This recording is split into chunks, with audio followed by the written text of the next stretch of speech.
After connecting the robot E20 to Wi-Fi via Kyvol app, launch Amazon Alexa. Tap this icon in the upper left corner or the lower right corner.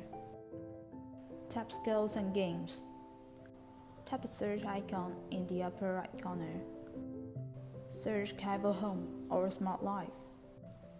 Tap Kyvol Home.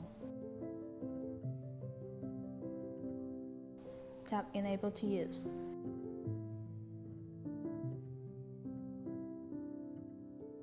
Enter the email address and password for login to the Kyvol app.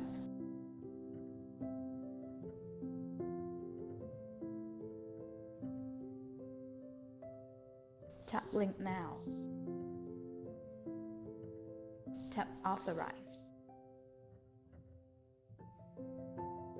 Tap Close. Tap Discover Devices.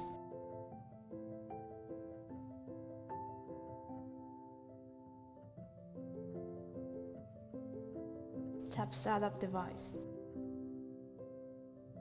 Tap Done. Go back to the home page. Tap this icon.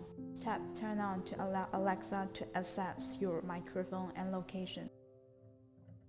Then you can say, Alexa, turn on E20. E20 will start training. Or you can say, Alexa, turn off E20. E20 will get back to the charging base.